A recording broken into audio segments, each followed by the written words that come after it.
Quel bonheur!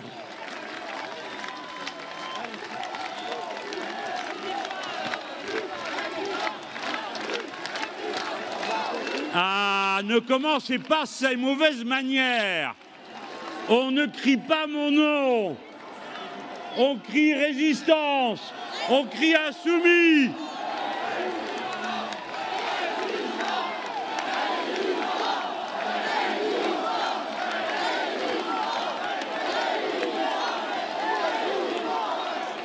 Formidable. Il aura suffi une fois encore que soit allumé le fanal du combat pour qu'aussitôt vous y répondiez, venus de toute la France, de toutes les professions, de tous les engagements syndicaux et politiques. Il suffit d'avoir du courage pour qu'il devienne contagieux. Il suffit de vouloir convaincre pour convaincre.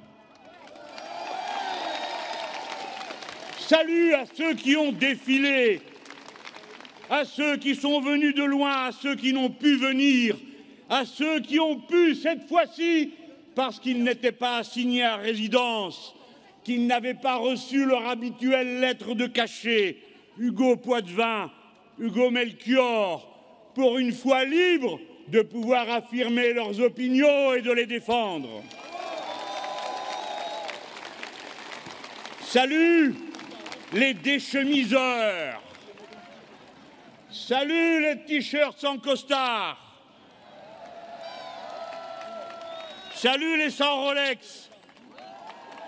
Les étourdis à la grenade, les nassés désencerclés, les larmoyants au lacrymo, les têtes dures bien matraquées, les flash-balais, les condamnés à la prison ferme, les assignés à résidence, les lanceurs d'alerte, les résistants aux grands travaux inutiles, les salariés qui défendent leur pain.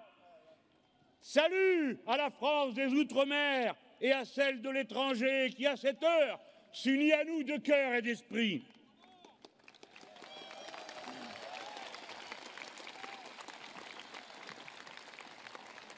De nos refus vient sur nos lèvres le goût d'un monde neuf. Et maintenant, de nouveau, nous sommes en chemin, et c'est en cheminant que s'ouvre le chemin, selon le mot du poète Machado. Notre rassemblement veut porter bien des messages, que je sois à cette heure davantage que jamais, d'abord et surtout, votre porte-parole.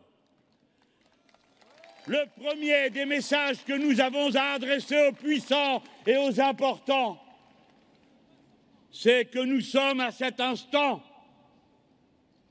un bataillon à l'intérieur de cette grande mobilisation contre la loi El Khomri.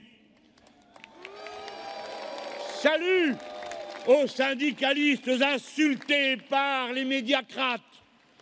Salut aux insoumis, aux grévistes qui perdent leur salaire et se dévouent pour le bien public. Le salut du cœur à cet homme dans le coma à l'hôpital, à celui des nôtres sauvagement piétiné par un automobiliste qui l'a plongé dans le coma à Fos-sur-Mer. Quoi qu'on en dise et quoi que vous en pensiez, je veux redire ici que notre parti pris permanent est celui de la non-violence. Le refus de transformer notre puissante mobilisation en fournissant les prétextes à ceux qui en ont besoin pour nous décrier. Et je dis à ceux qui ont l'honneur de porter l'uniforme et nos couleurs, on se déshonore en faisant un tir tendu, on se déshonore en frappant à terre. Et à vous autres tous, je dis que nous sommes les non-violents. On se déshonore en cherchant à blesser ou à tuer parce qu'on veut y mettre le feu quelqu'un qui porte l'uniforme et qui obéit. C'est à ceux qui donnent les ordres qu'il faut demander des comptes. c'est à Cazeneuve, c'est à Valls. Il est temps que cela desserre la main qu'ils tiennent sur nos gorges. Il est temps qu'ils cessent de s'obstiner et de vouloir caporaliser tout ce pays. Il est temps qu'ils retirent cette loi qui ne sert au bout du compte que quelques intérêts privés, je dis bien quelques intérêts privés, ceux de la petite secte non représentative du MEDEF, car il n'est qu'une petite partie du patronat qui réclame cette loi indigne. Il faut retirer cette loi. Il est temps de renvoyer Cazeneuve se calmer chez lui. Il est temps de permettre au pays, aux inondés et à ceux qui sont en lutte de pouvoir se préoccuper totalement de la solidarité. Pour cela, il faut cesser que les 40 obstinés du gouvernement nous prennent tous à la gorge et veuillent nous imposer de force une loi dont personne ne veut, ni le peuple, ni les parlementaires. Il faut que la motion de censure soit votée, non parce que nous l'aurions voulu, mais parce qu'ils ont décidé que c'était ou bien la motion de censure ou bien la loi El Khomri. Alors comme nous ne voulons pas de la loi El Khomri, assez de posture parlementaire, votez la loi de censure.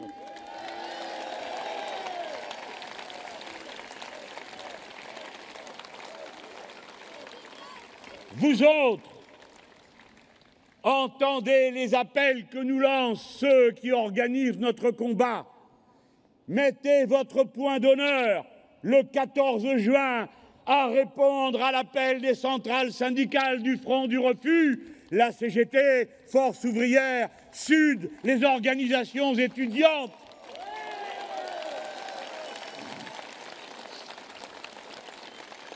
Vous connaissez tous les raisons qui nous opposent à cette loi qui, pour finir, n'a d'autre conséquence que de pourrir davantage la vie du commun qui tâche de vivre dignement de son travail.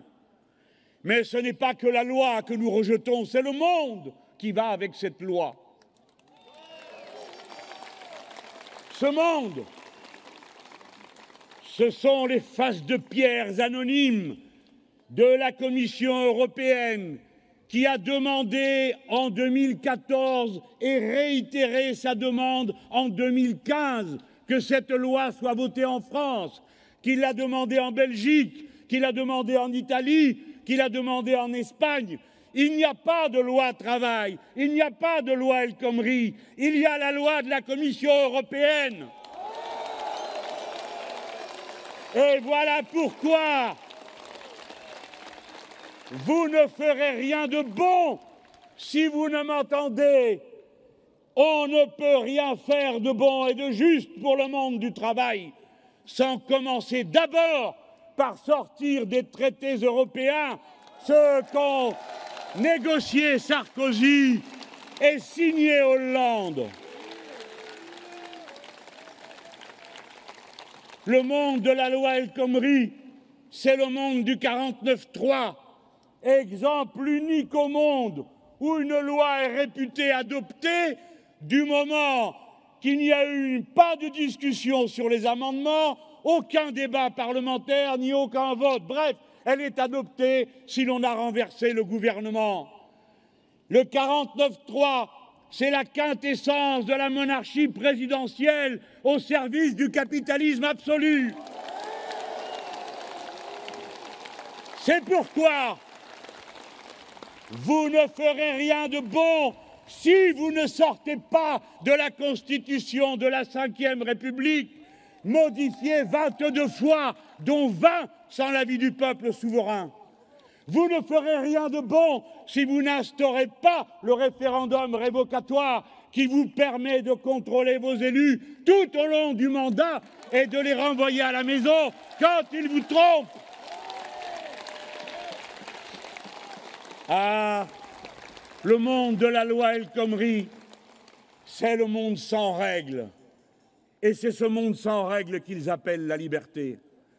Mais entre le faible et le fort, entre le patron et l'ouvrier, c'est la liberté qui opprime et c'est la loi qui protège. Mes amis, ce monde sans normes est un monde où les plus forts dominent. Ce monde sans normes où chacun fait sa petite popote, paraît-il, selon son goût.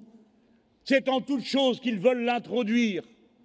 Depuis la réforme du collège qui fait que nulle part en France nos enfants n'auraient la même éducation alors qu'ils aspirent au même bonheur, jusqu'à l'hôpital où l'on va compter ce qu'il est possible de faire d'après les actes médicaux que l'on peut poser et prouver. Regardez ce monde, c'est le monde de la souffrance au travail. Ce monde, c'est celui où l'on passe son temps à opposer l'un à l'autre dans tous les gestes du travail, à évaluer sans cesse, à contrôler, sans que personne ne fasse jamais ce constat que ceux qui sont partisans du moins d'État ont créé partout plus de bureaucratie, plus de paperasse, plus de contrôle, et personne ne contrôle ni n'évalue le temps perdu à ces méthodes qui font que le travail, qui bien sûr a toujours été une peine, est aussi une œuvre et le résultat d'un groupe humain qui doit d'abord connaître entre lui-même pour être au maximum de ses possibilités la coopération et pas la compétition, la confiance et pas la méfiance. Alors oui, vous ne ferez rien de bon si vous ne libérez le travail dans l'entreprise des contraintes de la bureaucratie, de l'exigence permanente des financiers qui veulent que vous crachiez des résultats à 2 chiffres pour les taux de profit, là où il suffirait de faire son travail bien, c'est-à-dire au rythme auquel la nature et la coopération entre les êtres humains appellent l'œuvre.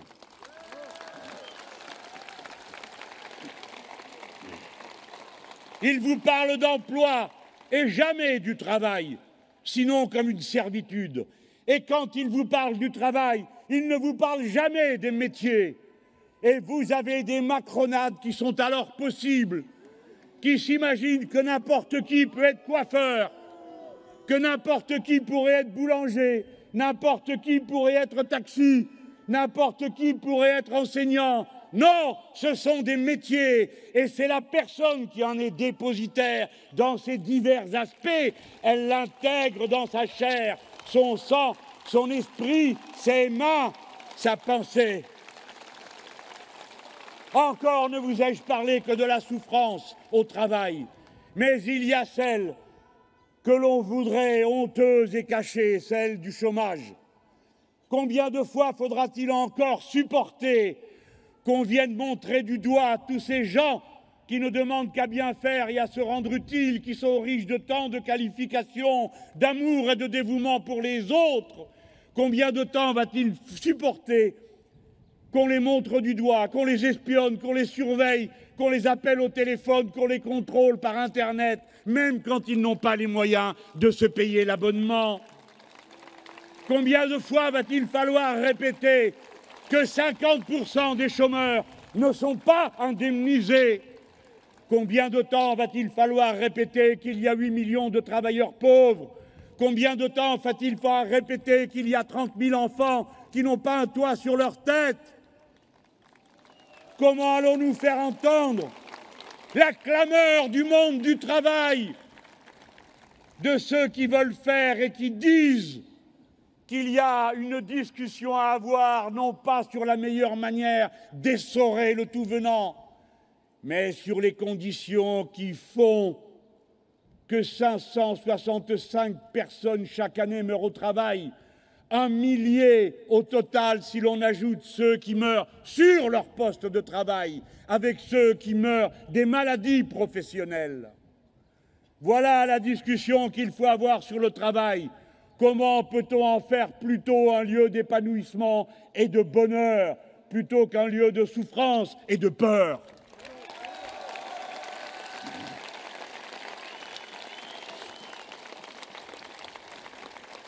Que de cette place, notre appel aille au plus loin dans chaque maison et dans chaque esprit, Écoutez les gens, si vous reproduisez Plouf et Chocolat qui gouvernent ce pays, jamais ils ne s'arrêteront sur cette pente. Mais si vous ramenez le loup dans la bergerie de nouveau, vous aurez droit à 300 000 emplois publics de moins, c'est-à-dire moins d'État, la dislocation aggravée de la France, les soins en moins, les enseignants en moins, le savoir en moins. Vous aurez encore plusieurs milliards offerts au MEDEF.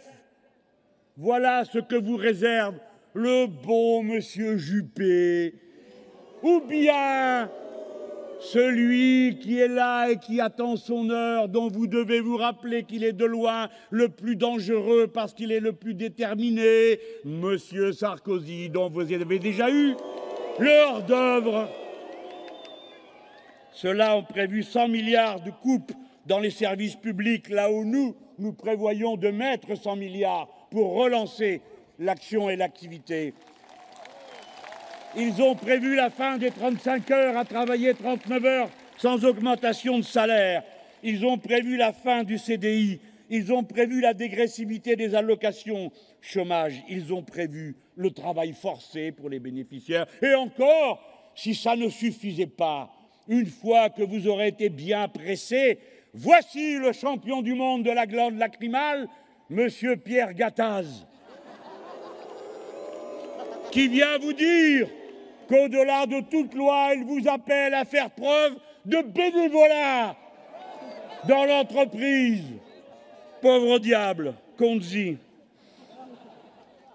Et pourtant, quand nous voyons cet énorme gâchis, je suis sûr que, comme moi, vous vous dites « Mais puisqu'il y a besoin de moins de travail pour produire davantage de biens, n'est-il pas temps de réorganiser de fond en comble la civilisation humaine ?» Et voici ce que j'ai à vous dire de plus important que tout, au-delà du moment que nous vivons. Il y a tant à faire. Il y a tant à faire parce qu'il faut tout changer. Il faut tout changer parce que nous sommes d'abord et avant tout, quels qu'aient été nos votes, quelles que soient nos appartenances politiques, nous sommes des êtres humains. Et l'humanité s'est mise elle-même en danger sous les coups du capitalisme et du productivisme. Aujourd'hui, je veux dire qu'à notre façon, à nous autres, les têtes dures, le monde du travail, nous célébrons la journée de l'environnement, car le 5 juin est la journée de l'environnement. À cette heure, à Bure, défilent les lanceurs d'alerte et les militants de l'antinucléaire contre le site d'enfouissement des déchets. Je leur adresse votre salut depuis cette place. Oui, il faut sortir du nucléaire. Non pour jeter la pierre à ceux qui croyaient bien faire, ni pour culpabiliser ceux qui sont au travail aujourd'hui. Il le faut parce que nous savons que c'est dangereux. Et nous savons que quand le danger se concrétise, alors il est extrême, quand bien même ne se serait-il rien passé auparavant. C'est dangereux parce que le changement climatique nous met en danger. Lorsque l'on voit, vous le savez, un tsunami passer, ce n'est plus sur des cabanes de pêcheurs, mais sur des centrales nucléaires. Quand le niveau de la mer monte et que le vent souffle plus fort, qu'il y a des creux de 7 mètres et en vent de 140 km à l'heure, alors la centrale de Blaye, à 50 km de Bordeaux, est en danger. Hommage à l'ingénieur électronucléaire qui a su arrêter la machine en 1999. Hommage aux bons travailleurs du service public qui ont su nous tirer tous d'affaire ce jour-là. Mais c'est fini, il ne faut plus prendre ces risques. La COP 21 nous a tous mis en alerte. Écoutez-moi où que vous soyez.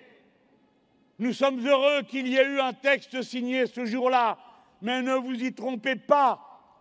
Il fallait 1,5 degré de plus pour que la situation soit tenable. Il s'en est conclu 2 degrés de plus. Et dans les engagements de chaque État, ils ont prévu 3,5 degrés de plus.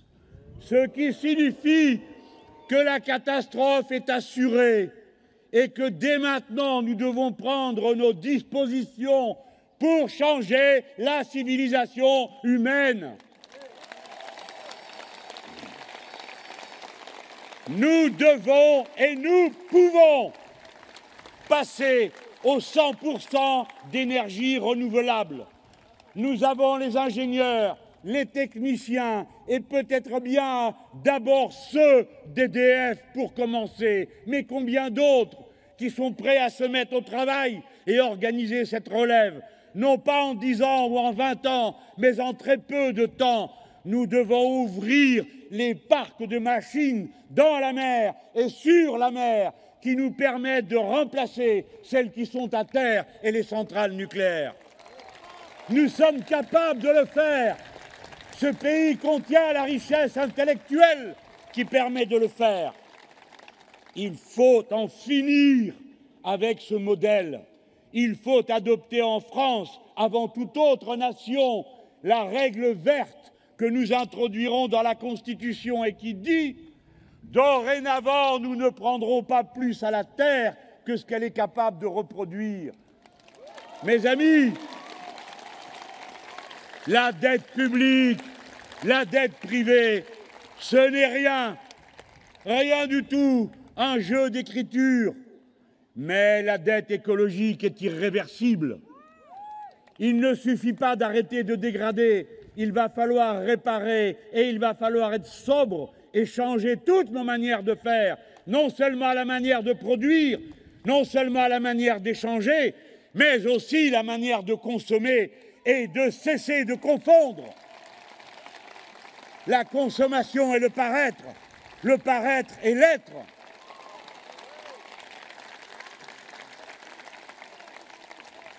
Regardez ces inondations dont on vous parle. N'est-il pas temps de mettre un terme à l'extension sans fin de l'urbanisation qui imperméabilise les sols? N'est-il pas temps de pratiquer une autre agriculture que celle qui transforme la terre en une toile cirée?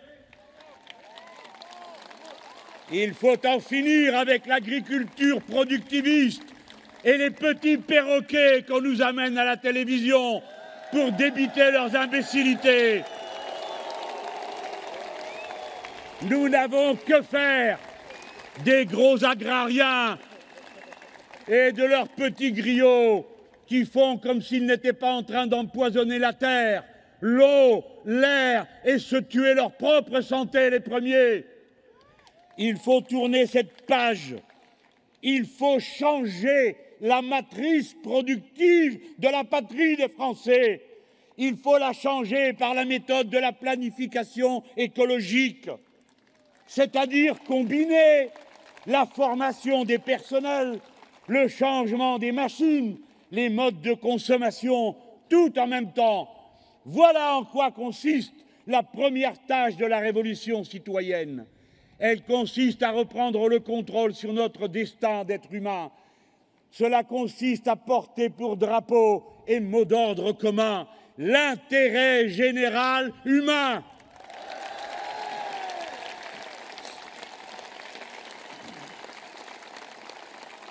Il faut, pour chaque pays, il faut un programme qui soit un programme pour la planète. Tout le reste n'est que bavardage et perte de temps. Nous avons perdu un quinquennat concernant le nucléaire. Nous avons perdu un quinquennat concernant les pesticides. Nous avons perdu un quinquennat concernant le changement des méthodes de l'agriculture et combien d'autres choses.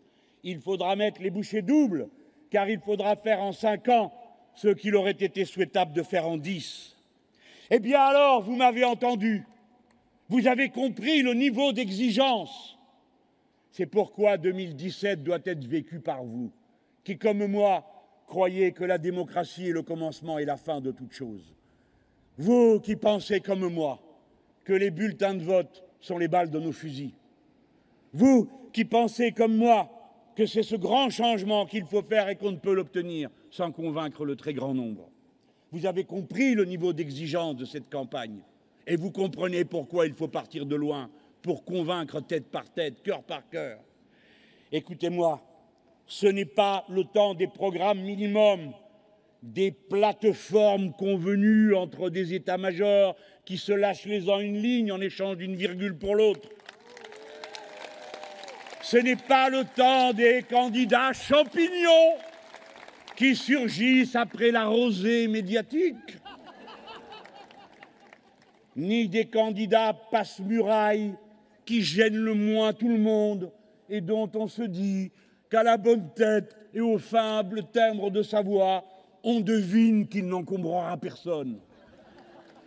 Il faut du caractère, de la volonté pour défier ces lobbies immenses qui sont d'ores et déjà mobilisés contre nous, qui ne s'arrêtent devant aucune méthode de combat, la diffamation, l'insulte, la raillerie, l'acide qui passe toujours sur l'armure, femmes et hommes, quand vous êtes montrés du doigt comme syndicalistes, comme associatifs, comme exagérés, comme énervés. Et nous sommes tout ça à la fois, et nous sommes fiers de l'être.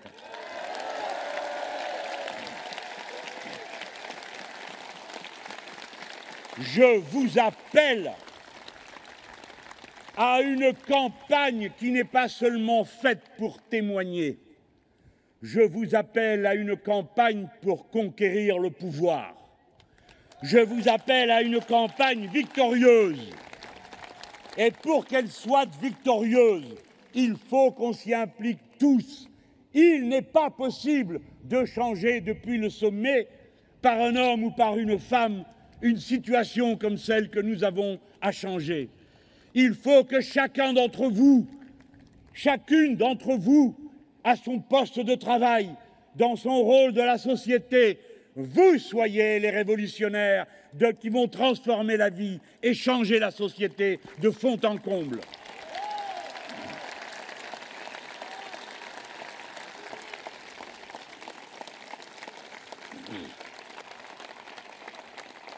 Alors, chacun pensera comme il le veut. Mais quand il y a une élection et qu'en plus c'est une élection présidentielle, c'est comme quand commence un match de foot, c'est pas le moment d'aller jouer au volley. Eh bien, si c'est une élection présidentielle, il fallait commencer par régler le problème le plus simple, trouver un candidat. Me voici.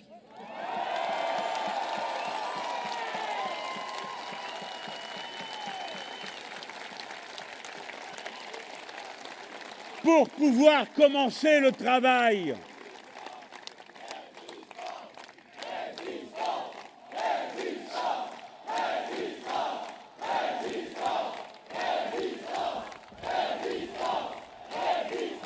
Pour pouvoir commencer le travail. Ce travail est un travail de conviction. Nous croyons à la démocratie. Nous croyons qu'il nous faut non pas une armée de supporters ou de groupies ou de soldats de plomb de je ne sais quelle improbable organisation partidaire. Nous avons besoin de millions d'hommes et de femmes conscients, éduqués, qui savent où nous allons et quelle est l'ampleur de la tâche à accomplir. C'est cela que vous allez faire, mes amis, avec toute votre force d'enthousiasme. Je ne vous demande pas de m'épouser ni de supporter mon caractère, qui n'est pas si terrible qu'on veut bien le dire. Mais je vous appelle à devenir celles et ceux qui vont faire bouger les lignes autour d'eux. Nous n'avons aucun autre moyen que nous-mêmes, mais c'est le moyen le plus puissant parce que nous sommes les plus nombreux du moment que la rébellion rentre dans les têtes et dans les cœurs. C'est pourquoi nous avons créé la France insoumise. Elle n'appartient à personne. Et je demanderai, qui que ce soit qui la rallie ensuite ou qui vienne ajouter ses forces à celles qui s'y trouvent déjà, de respecter scrupuleusement l'autonomie et l'indépendance de ceux qui ont décidé de participer à la France insoumise. À partir de quoi cette force nouvelle ne va pas être proclamée par moi, mais construite par ceux qui la font vivre, en particulier dans les groupes d'appui, C'est l'action qui nous fédère. Vous êtes tous et chacun assez éduqués, assez conscients, vous avez assez lu, je n'ai rien à vous apprendre, je porte votre parole à un point, c'est tout, et quant au reste, agissez!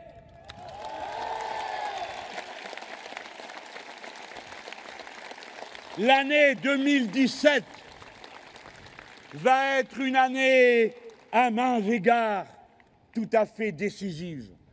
Il est heureux que l'élection tombe cette année-là.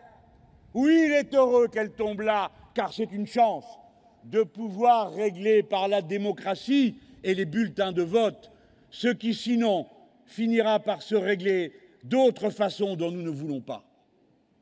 Écoutez-moi, en 2017 se conclura TAFTA, le traité du grand marché transatlantique. Auparavant sera conclu CETA, le traité entre le Canada et l'Europe. Et le petit monsieur qui vous préside et vous a déjà tant menti a déjà dit aux Canadiens qu'il était d'accord pour que l'on signe aussitôt que l'on pourrait le traité avec le Canada. Dans ce traité, le capital décide qu'il ne répond plus à aucune autre loi qu'à celle des tribunaux d'exception dans lesquels se feraient les arbitrages. C'est-à-dire que c'est la fin de la démocratie. Ça ne sert à rien de voter des lois, ça ne sert à rien, voire même c'est dangereux, parce que si vous votez des lois qui contredisent ce qu'ont prévu de faire ou de gagner telle ou telle multinationale, alors elle peut faire des procès à votre État, comme ils sont en train d'en faire à l'État australien pour avoir mis en place une politique anti-tabac, comme ils sont en train de le faire à l'État allemand pour avoir décidé de cesser le nucléaire, comme ils sont en train de le faire au Canada pour avoir décidé d'arrêter de traiter les gaz de schiste. Et les nations qui n'auraient pas la force et la puissance de la nôtre seraient obligées avant même de voter une loi de se demander combien il leur en coûterait si jamais une multinationale venait à leur sauter à la gorge. Alors, par peuples entiers et par contamination, nous serons tous soumis à la loi la plus ridicule, la plus brutale, la loi la plus stupide et la plus barbare, celle du profit immédiat à court terme. À court terme, il faut que nous regagnions le temps long, celui de la décision où l'on prend son temps, où l'on s'assure de ce qui est bon.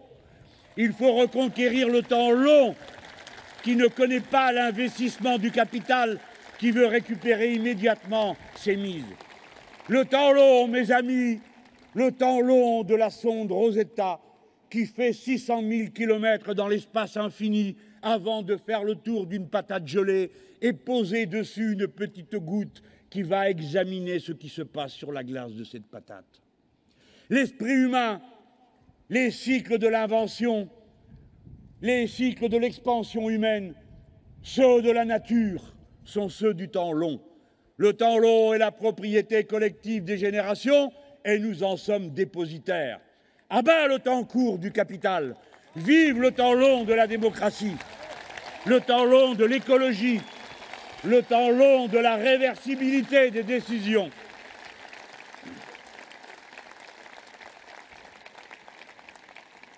Je sais qu'il y a dans cette foule des esprits amis qui nous regardent. Ah, quel bonheur c'est pour moi, et pour nous tous ici, mais pour vous aussi, chacun, j'en suis sûr, qui avez fait l'effort de vouloir venir, quand bien même on vous avait annoncé qu'il pleuvrait à verse, ce qui ne se produira pas.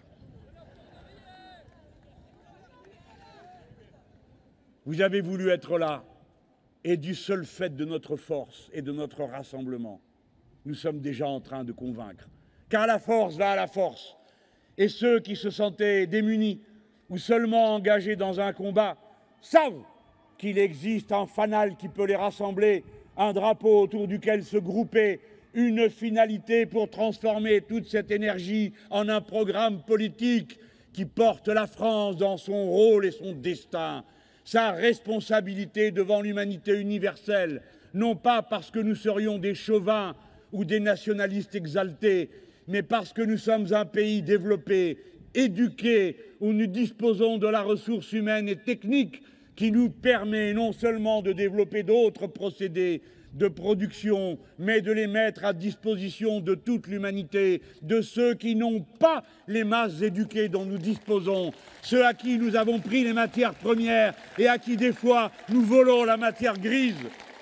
La France splendide, la France des rébellions et des révolutions, la France du savoir, de la science, des arts, de la culture, qui nous rend chacun meilleur, parce que toutes ces choses que je viens de nommer sont les seules richesses qui, plus on les partage, plus elles se développent. Notre campagne, qui commence là déjà, aura convaincu celle-ci, celui-ci qui est venu pour voir quels étaient nos visages. Et ils ont vu ce défilé des insoumis. Ils ont vu ses camarades. Ils m'entendent parler. Et ils ont bien compris que c'est calomnie de croire que l'un seul d'entre nous ait pensé qu'à lui seul, il ferait quoi que ce soit sans cette multitude organisée. Je m'honore d'être accepté par vous comme votre porte-parole. Il n'y a pas de plus grand honneur, de plus grand bonheur, de plus grand accomplissement pour un militant, un intellectuel et un élu. Oui, la marche est haute. La marche est haute. Je sais que tu es là, Marie-Georges Buffet. Je sais que tu es là, Clémentine Autain. Tu es là, Christian Audouin. Tu es là, Lim Van Hock. Vous êtes là, mes camarades de mon cher parti de gauche, qui portaient sur vos épaules, souvent tout seuls, toute la charge du poids du travail à accomplir. Je sais, toi, Marie-Georges, toi, Clémentine, que vous réfléchissez, que vous vous interrogez. J'admets, je reconnais, je respecte votre réflexion. Et je vais dire au-delà, je respecte ceux qui croient qu'il existerait je ne sais quelle martingale que l'on trouverait dans les obscures conciliabules de je ne sais quelle primaire d'amnistie générale. La sortie, écoutez-moi, il n'y a pas d'autre issue que de convaincre à ceux qui vous disent que c'est par un arrangement et par surprise, en se groupant comme un troupeau affolé derrière les moins-disants, les plus usés, les derniers arrivés, que nous trouverions notre chemin. Non, c'est en portant nos idées et en convainquant un par un, une par une, que nous allons avancer pour finir gagner. Et tout le monde est bienvenu dans cette bataille. Et je me porte le garant que ce rassemblement peut s'opérer. Je le nomme fédération, car il faut fédérer le peuple d'abord, sans arrangement ni compromis sur son dos. Fédérer le peuple, les énergies, les volontés. Vous êtes tous bienvenus. Je ne me soucie pas, ni aucun d'entre nous à cette tribune, de votre carte de parti, ni même de ce que vous avez voté jusqu'à présent, car il faudra bien qu'il y en ait qui changent d'avis pour qu'on arrive à gagner.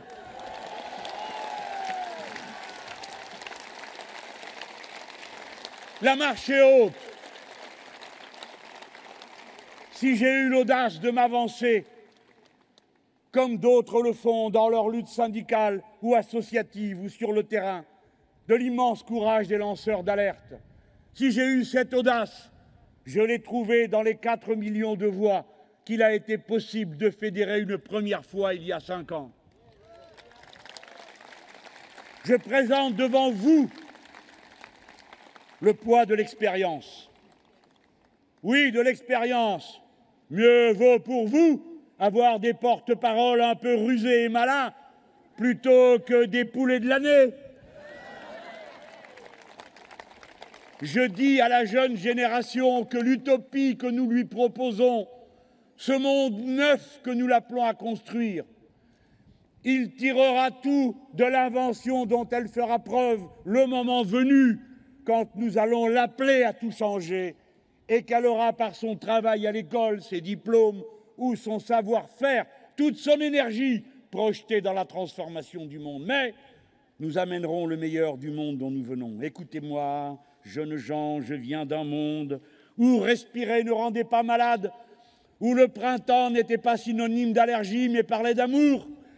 Je viens d'un monde où l'air n'était pas un poison asphyxiant, où l'eau n'était pas celle d'un cloaque, où l'on pouvait nager sans commencer par se vacciner, où l'on allait à la plage parce qu'il y en avait et qu'il n'y en aura bientôt plus, sans passer par un tapis d'algues vertes et sans nager au milieu des sacs plastiques.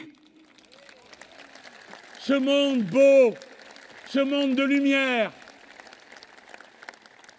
nous le ferons maître de nos mains, non pas pour les 2 milliards que nous étions lorsque je suis né, mais pour les 7 milliards que nous sommes bientôt, bientôt 10, bientôt 11.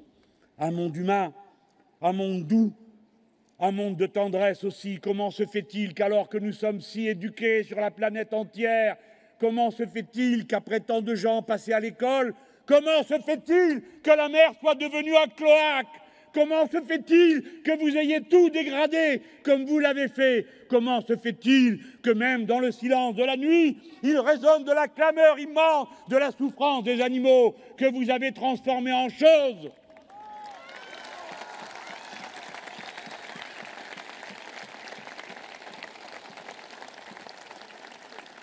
Nous avons été 4 millions. Nous devons être 8. Un pour un.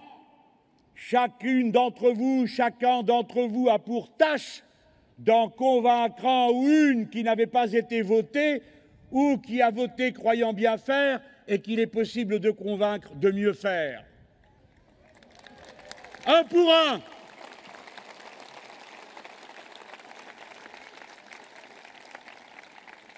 Ne doutez pas de vous. Vous êtes le nombre. Vous êtes la force. Vous êtes irrépressible, quand bien même vous fait-on subir ce qu'on vous fait subir en ce moment et qui ne vous a pas arrêté, ni moi non plus d'ailleurs. Rien ne nous fera jamais céder. Et ceci pour une raison qu'ils n'ont toujours pas compris. C'est que la lutte est notre dignité.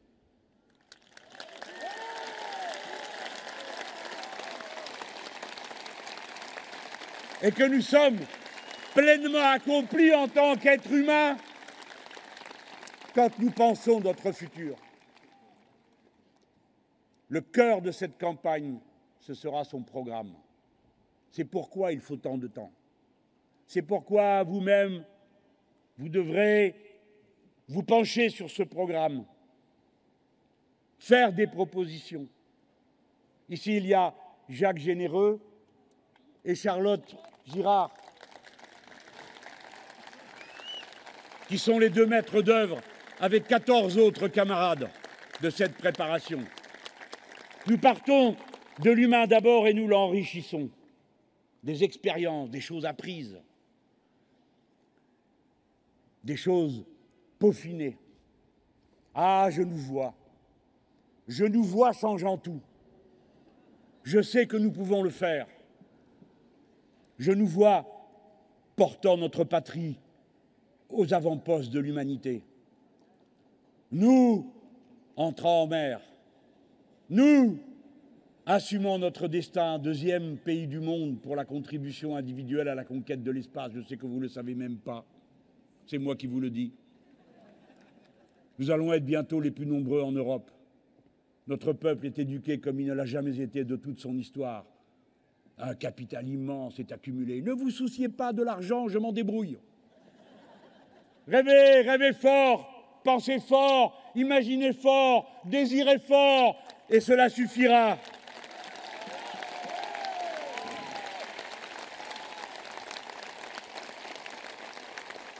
Je vais faire comme à l'accoutumée, et je vais vous lire des vers avant que nous nous séparions. Ce sont les vers d'une poétesse brésilienne. Je dis le Brésil parce qu'en ce moment, il s'y pratique un infâme coup d'État. Et comme dans toute l'Amérique latine, où bien sûr, nous avons commis des erreurs, on sait bien que les autres n'en commettent jamais. Nous savons bien que nos régimes sont toujours détestables comparés à ceux qu'eux adorent, celui du Qatar, de l'Arabie saoudite et des autres modèles de civilisation qui nous sont proposés.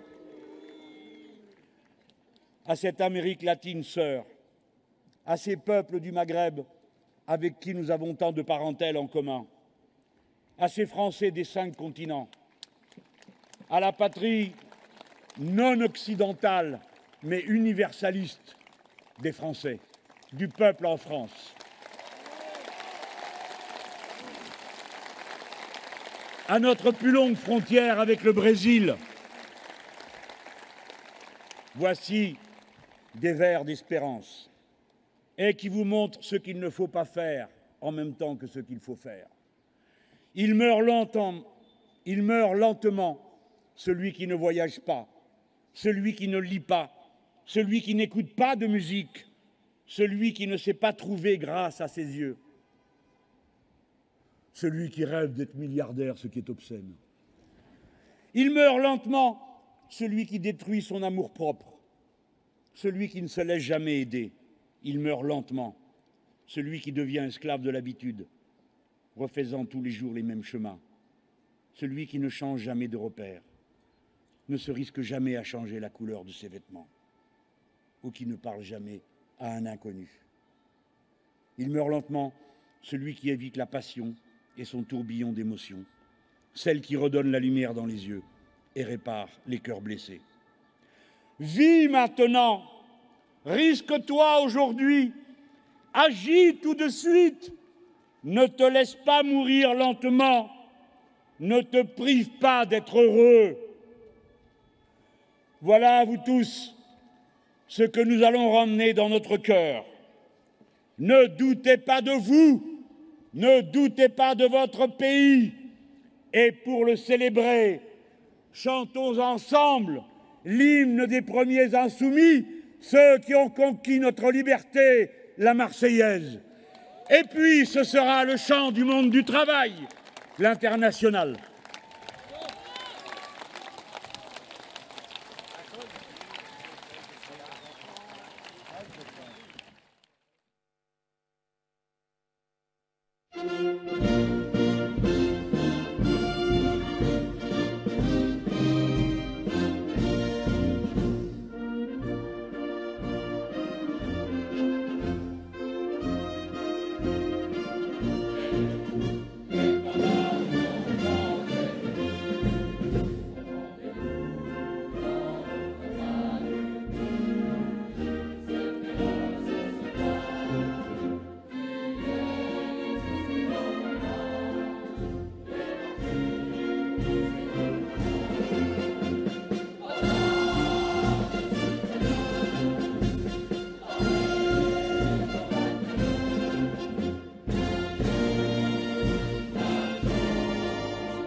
Debout les âmes de la terre, debout les forçats de la faim, la raison dans son cratère, c'est l'éruption de la faim.